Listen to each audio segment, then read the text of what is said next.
Hi guys! For today's last video, magluluto kami ng Filipino-style spaghetti.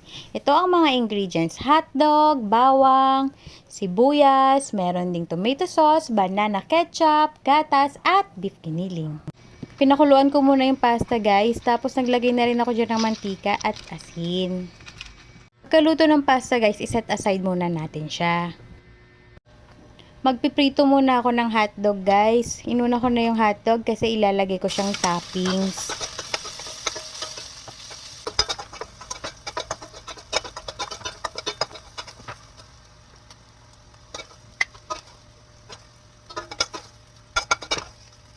Pagkaluto ng hotdog, iset aside muna natin siya.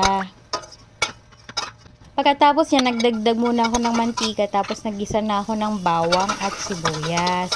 Isusunod ko na rin dito yung beef giniling guys.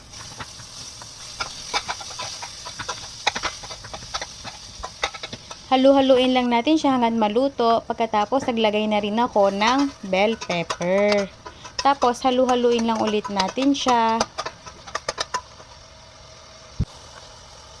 After nyan guys, naglagay na ako ng tomato sauce. Tapos naglagay na rin ako ng isang bote ng ketchup. Banana ketchup pala yung ginamit ko guys.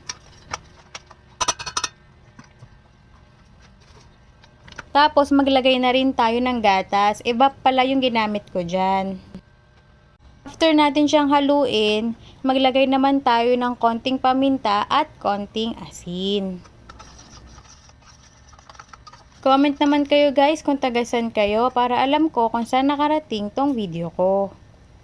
Ito ng tomato sauce, ilahalo na rin natin yung pasta. Haluin natin ng mabuti para ma-cover ng buo yung pasta.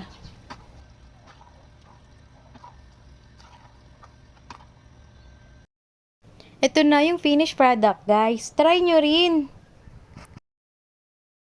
Promise guys, sobrang sarap nito.